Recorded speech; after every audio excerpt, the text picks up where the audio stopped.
All right, guys. Today we're gonna be reacting to Thomas Sowell, the secret behind the economic rise of Germany and Japan after the Second World War. We're gonna react to multiple videos from Thomas Sowell in today, right? So we have a lot of them lined up. We're gonna react to them. We're gonna jump in. So make sure you are just paying attention because a lot of these videos of Thomas Sowell are gonna be just uploaded on my channel. Make sure you like and subscribe. Also, for more recommendation or be part of the community, go to the Discord. Links in the description down below.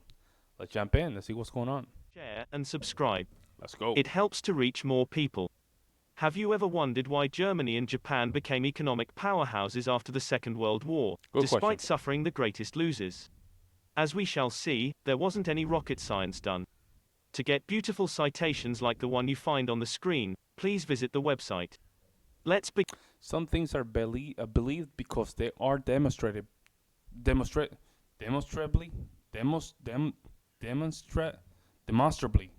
true. Okay, they're demonstrably true. But many other things are believed simple because they have been asserted repeatedly, and repetition has been accepted as a substitute for evidence. It's just basically you tell a lie many times, it becomes the truth, right? Begin. Yeah. Now, you mentioned in your book that perhaps the best example of the relevance of human capital is the rebuilding of Japan and Germany after the war, right? Yes. Your point being that there they were defeated countries with no capital, with no credit. No physical capital. No physical capital, and no credit. Yes. And here they are. That's right. That well, John Stuart. This is not a new thing. Although we talk about the German miracle and the Japanese miracle, John Stuart Mill in the middle of the 19th century pointed out that countries do often have almost miraculous recoveries from devastations He does look like James, right? A little bit, right? of war. He argued that the physical capital is going to wear out anyway, and it's going to have to be replaced anyway. And what really matters is, do they have the human capital to replace the physical capital?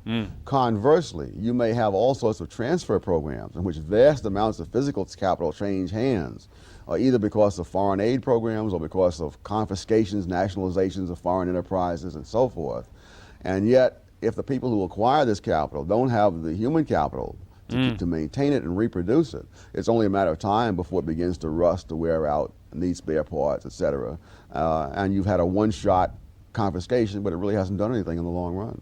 Is there kind of a natural entropy that whittles away at human capital, or are you satisfied that it can be self-generating, as for instance seems to be in Switzerland, doesn't it?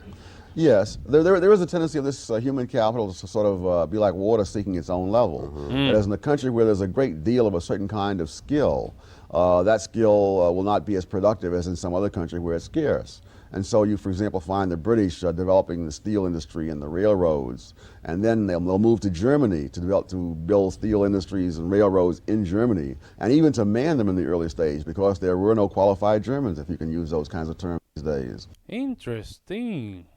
That's a good point. So basically, those cultures basically that are very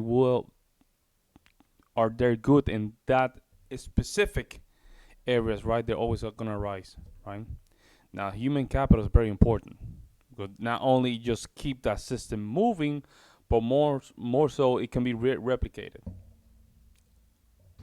But then at some point, the Germans began to do this for themselves, and then they began to move into Latin America, and much of the industrialization of the southern part of Brazil is in fact That is so true. You go to the southern part of Brazil, there's a lot of Germans in that area. by Germans, not by Portuguese. And much of the industrialization of Russia was by people who were not Russian. They were Germans, they were English, they were Jews, they were all sorts of other groups, almost anything other than Russian. Japan is another example where once they were exposed to the Western technology, they seized upon it and then sort of took the ball and ran with it themselves. There are other cases where the stuff comes in and it sits there, and the people around them don't seize upon it. But why is that, right?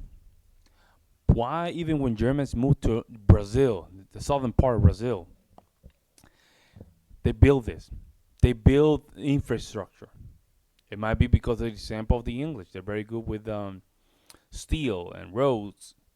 And Germans have something that is very good, which they call the German engineer brain, right? They're very good engineering, and they are very good building structures. Maybe that could be the case.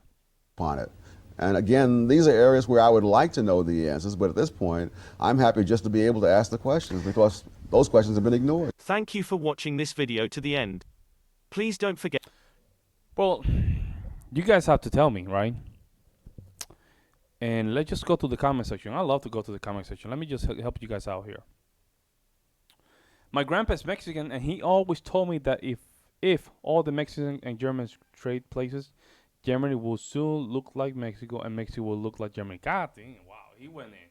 He was so right. Look at Israel. Estienne was right. The secret success is imagination plus hard work plus knowing when to keep your mouth shut. What? I don't know what that.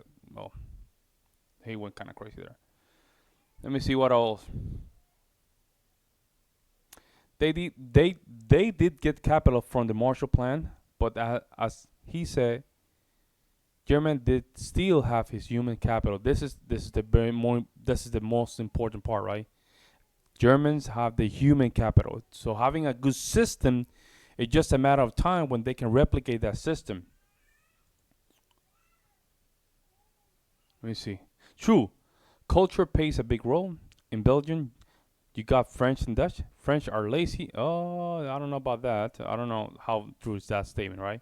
French are lazy and not hard worker, while Dutch, which are cousin of Germans, are always more creative and worker, not lazy. As fellow friends of mine who lived there for 20 years, he told me this. Okay, I guess so, right? Okay, a strong coffee plus this equal to perfect breakfast. So clearly, there's a correlation between culture and human capital, right? If you have a strong culture and you have the human capital, which seems the case of Germany, you're probably going to have a very strong similar structure. If the Germans can move to different places around the world, they probably can make something happen. Now, the question is, if that culture can be replicated. I think so, because if Japan did the same thing, they have the human capital. Not only did they have the human capital, but they managed to just create an amazing economy, an amazing society. I think we can all agree on that. Now, this is more interesting than the politics, which I'm not going to do, right? Because, again, this is not a political channel. It's not a political channel. However, this is a channel that we can discuss these things with a lot of grace, I would say. But I don't know. What do you guys think? You think Thomas Sowell is right on this one? You think that we're missing something? Either or, you can just let me know in the comment section below. And again, share my content and make sure that you subscribe. In the meantime, guys, I'll see you in the next one.